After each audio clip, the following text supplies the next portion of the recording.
So, Ian, we had a great time at Portland Retro Gaming Expo this past weekend. We talked about the update. Update. Oh, where's my number?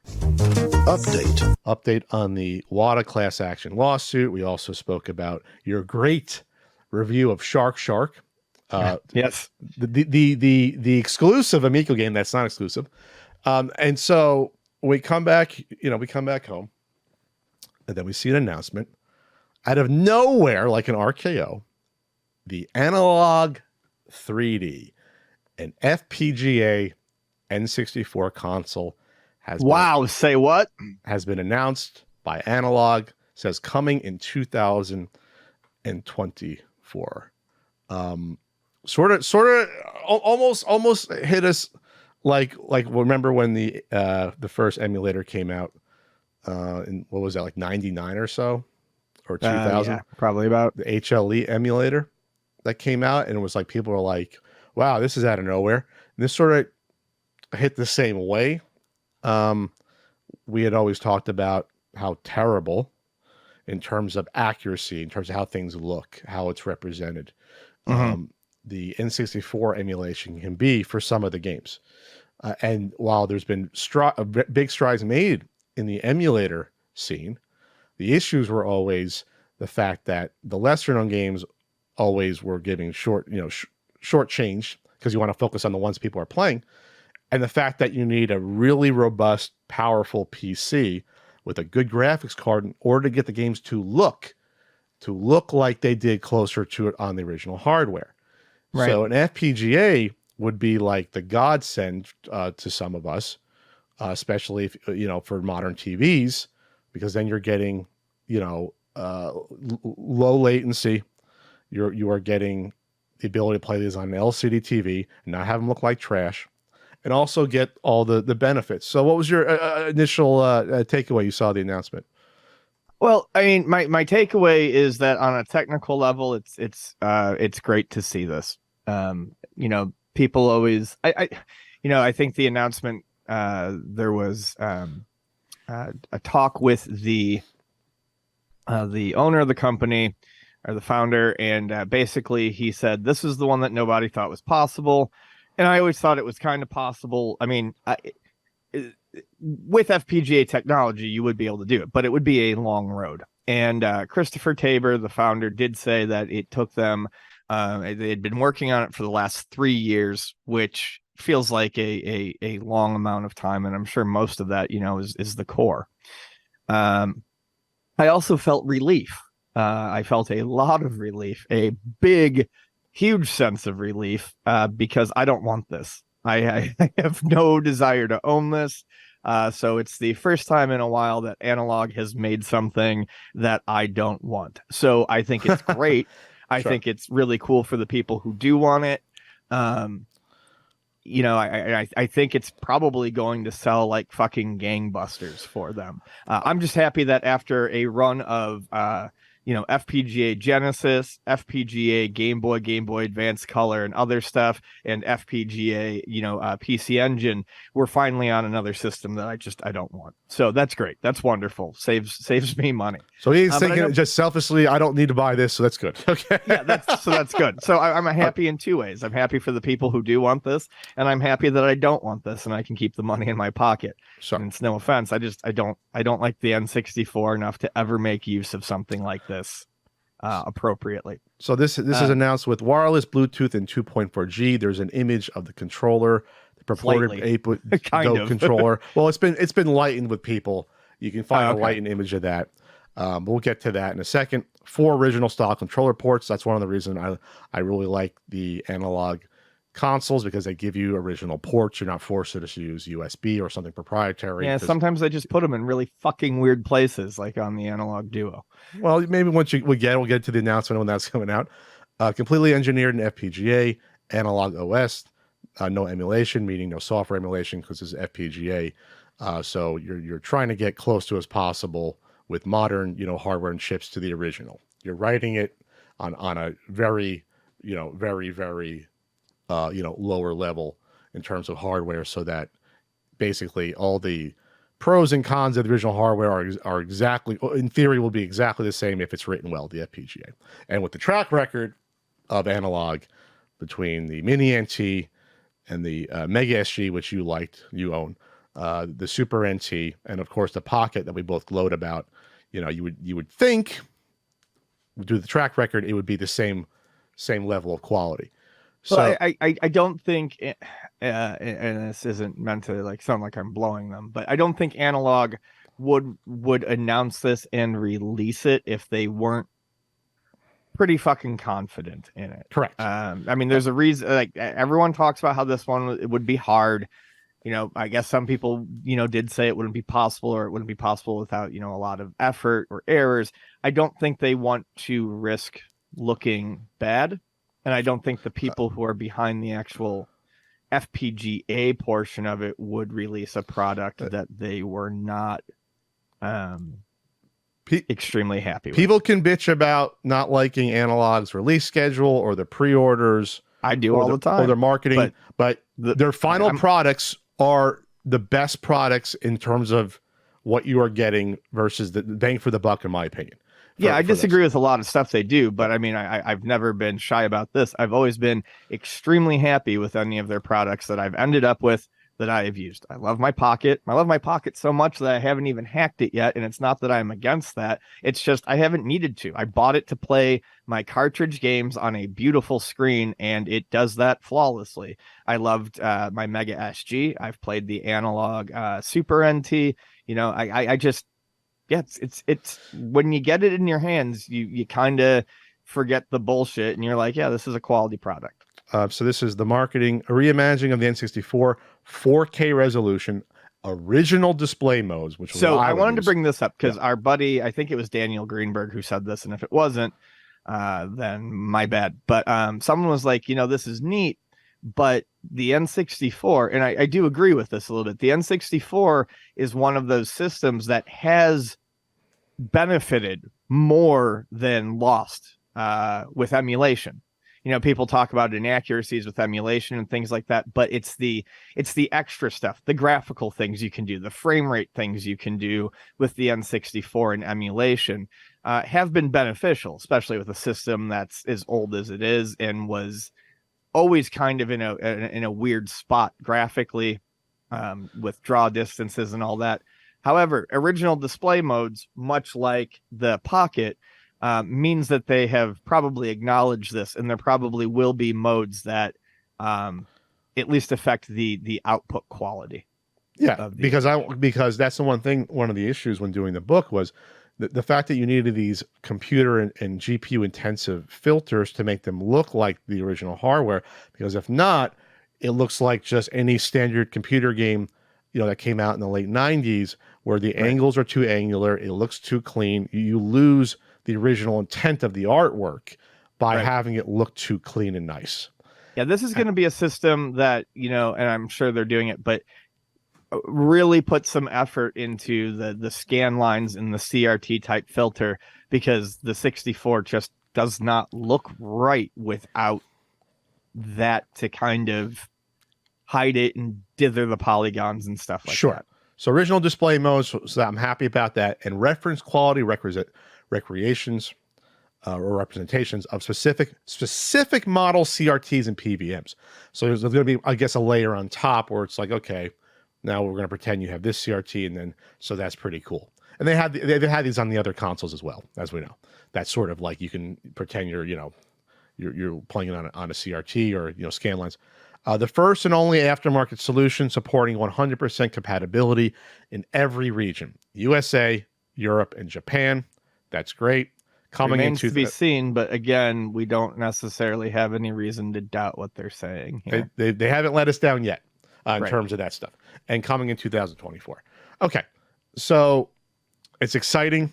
As someone who's gone through heck of putting together this new guidebook, and now that I'm a lot more familiar with the overall library, obviously I'm in the market for this. I own games. I also have the flash cart, so I'm in for that, obviously. So the controller they showed, if you see a lightened up version, it's practically a Switch Pro controller, except that it has only, I think, the one analog, because N64 only has one analog, and it has, you know, the top four buttons have the arrows on them. So like, so it's 6-button layout. It's closer to the layout versus obviously Switch Pro. It's closer to an N64 controller button layout versus a Switch Pro controller.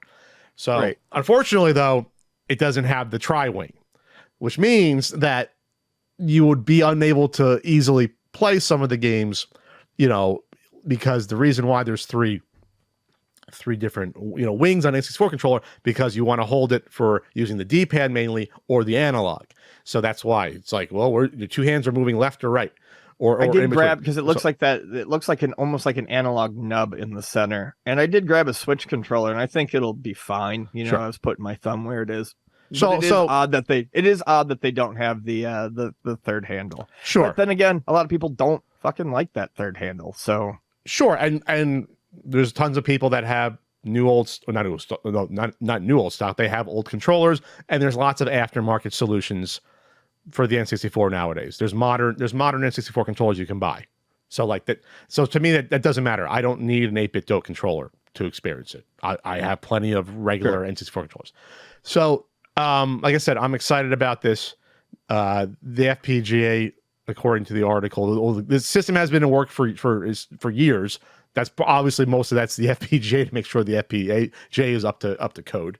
The terms of the pricing, I hope it's still in the same range, the 200 to 250 range. As what did the Duos cost us that are on the way, which we'll get to? I think they cost us at the time. Are they 250? I thought it was cheaper, or maybe they upped the price before the pre-order, because I think they announced it at $199, and then I don't know. Whatever you took out of my paycheck. This is what they cost. I got you. I ordered. They are on the website at $250. I pre-ordered. I know the Analog Pocket prices went up. I think with the way the pricing is going, I'm gonna guess that they will announce this at $250. I can't see it being any cheaper. I would think so. It doesn't have a disk drive to put in. I don't think that's gonna matter though. I think once you get into people's minds that it's over 200, I know that the Pocket was that because it has a screen and all that. Sure. I know the Duo has a disk drive, but I think once people are used to paying over 200, I don't think they're going to drop back down to their old pricing. Oh no, I think it'll be 250. I'm just saying I don't think it'll be like 300. I think 250. Oh no. I think it'll land at 250, and I think that'll be, most people will be like, yeah, I think that's fair. Some people may sneer at me for this, but personally, I've always felt like, outside of the crazy shipping, I've always felt like the base price that they give most of their mass-produced units, basically the Super NT, the Mega SG, the Pocket, and the Duo, I think they've all been reasonable. Sure. For what you get. And then especially when you compare like something like the when you compare something niche like the Duo with what it would cost you to get a modified system, sure, an original system that would do what that does, the prices, look very reasonable. Yeah, and people are going to say, well, you can there's like the Eon Gaming HDMI upgrade. There are other ways, there's kits you can have to make your N64, upscale it for a modern TV. But again, having an archival quality console all in one, out of the box, a commercial quality FPGA, we assume, with 100% compatibility, that appeals to me. Let's not forget, it's unspoken, but this will be cracked, and then it turns into a flash card as well. So you'll have your system and your player all in one if you load it up with your ROMs. Like you're good. You're going to be good to go. Sure. If it gets cracked, you're saying like you can just put the ROM. It will get cracked. I mean, they all get cracked, but sure. Yeah, exactly. So this one is not quite the same, I think, as like the Duo, where it is genuinely a price saving, a money saving proposition. But I still don't think it's going to be that too far out. You get an N64 in really nice shape right now. I'm going to guess 80 to 100. And then you're going to be paying, anywhere from 100 to, I think some of those HDMI kits are still really expensive. Mm-hmm. Price wise, it evens out. It's not bad. Sure. Well, I guess with the caveat that this is region free versus, an N64. True. That too. Although making your system region free is a matter of taking a piece of plastic out. Sure. Get the pliers in there, just snap it off. like like Yeah. like you can with the Super Nintendo for Super Famicom games. Oh, you literally can just open it up and there's like a gray plastic tray. You unscrew it and take it off, and boom, you're region free. Sure. So, like I said, I think I'll be in for this. I have everything but the Mega SG that they've come out with. Yeah, I have a mini NT, but I haven't really played with it a lot. And obviously the Pocket, we both loved that.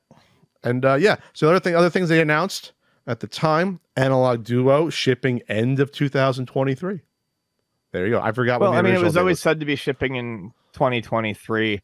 I mean, end of. So I guess we can expect what, December. December? I'm not going to hold out hope for November. Sure. Analog Pocket adapters are on target to ship by end of 2023. There you go. I still gotta probably get in on that to make to have it basically Turbo Express and have the links, in my hand. Analog OS 2.0 will be released by the end of 2023 with open FPGA display mode support. I don't know what that entails. I haven't kept up with the Analog OS. I think stuff. that's going to be more for the Pocket, and I think that's more Pocket oriented, because I think that's where a lot of the Analog OS stuff is. The Pocket is, all of their systems seem to be pretty standalone, but the Pocket definitely seems to be like the FPGA development Sure. home within Analog, and it makes sense. Sure. What I'm curious about, that I think we've talked about before, is what's going to happen with the Duo. Are we going to see cores for something like a PlayStation? Can we? What's the speed on the disk drive? Is it variable? I'm going to be really interested in seeing if the Duo can kind of become what the Pocket is in terms of For disk-based breaking out into more systems. That's interesting. I would think that. I don't know enough to say that that's possible. I mean, for all I know, that disk drive could make it very restrictive to do any of that, but I'm curious. I would think that now that we're approaching mid-90s stuff, we're following along with, Analog's products, starting with, the mid-80s, and now we're getting to mid-90s. I would think that would be a smart one to do next. Do the original PlayStation. I think. Yeah, that's what I want. And so the thing is, I like the Analog products that I buy mostly because I actually have the physical games to play on them, and I want to play them in a better way, whether it's in my hand or on a TV with the Pocket or the SG. If something were to happen where they could do a PlayStation, if they did a PlayStation, or if a PlayStation Core came out for the Duo, that would be probably the first time where, just to admit it out loud, that I would be excited about, specifically for cracking and loading up, so that you don't have to deal with a whole bunch of CDs that get scratched, this, that, and the next thing. Like, that would be the one where I actually would, like, day one, I'd be like, all right, let's rip this open and get it going. Or obviously the other one would be the Saturn. Do a Saturn. Obviously PlayStation has a much larger audience, but it's not like a hardcore sort of following like the Saturn is. Well, sure. I mean, as time has gone on, the Saturn, because of its not obscurity, but because of its kind of like also ran nature, that does kind of increase the cult aspect of it. Or if they say, screw it, we're going to blow this out, they do a PS2/PS1 core, and then just have that as an all-in-one and just do it like that. I don't think they would skip the step, just because I feel like PlayStation 1 might not be as confusing as something like the N64, but I have a feeling it would be a time-consuming one to do. But again, I don't know this shit. I don't know. Sure. I'm just talking out of my ass. Sure. I don't know how much part of the PS2 core, because obviously it has the emulation built into it for PS1. For PS2 did not use emulation. It's hard. It's hardware. Oh, that's what I mean. Okay, so it's hard. So yeah, so that'd be part of the core. So you're basically doubling up the work all in one. Yeah. On the PS2. That's what I mean. Like, you're not repeating. It's not two distinct products at that point. It's even on the PS3, PS1, and most people don't know this, all PS3s will play PS1 games, and I believe that's 100% hardware. The first round of PS3s, PS2 was, I believe, hardware emulated. It had the hardware run because it had the Emotion engine in it. The later ones used emulation for the PS2. But I do believe PlayStation 1 has always, at least in the Sony systems, it's always been done via hardware. Sure. So we'll see what comes, because now they're doing one console a year about. It seems they're releasing like one a year. So I'm not saying another one's going to come out, in 2025, but it seems like they're obviously... the Duo and the Pocket were announced the same year. Yeah. I mean, the Duo is the year the Pocket was announced. The Duo was announced much like the 3D is announced now. You got the "it's coming," but you didn't get the pre-order information because the Duo pre-orders were only earlier this year, weren't they? Oh, was it like January or February? I thought, or was it late last year? It was within the past year. So we're on a track for like one product a year, which means that it's almost guaranteed that there's another FPGA, at least one in development that on their team for the next product. Well, yeah, I mean, as they work through these 90s, these 80s and 90s systems, they got to think of what they're doing next, because there is, technically a finite number of products they can create in the range that they're doing now. Sure. So I'm interested in how far they'll go with it. Yeah, PS1. We have the Saturn. If they ever want to try to do a Jaguar one for those hardcore Jaguar fans, and then you get to the 2000s. You get the Dreamcast, which obviously there'd be I think a big audience for the Dreamcast. And then we'll see. We'll see if the people involved in the company still want to be doing it in 2030. At that point. It's the Wii FPGA console coming out. Hey, one day that might be a thing. We'll be 78 years old, but that might be a thing one day.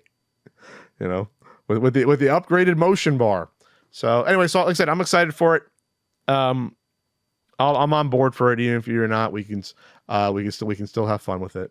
I mean, I'd love to check it out. I know that it's one more that's out there for someone else to get. Sure.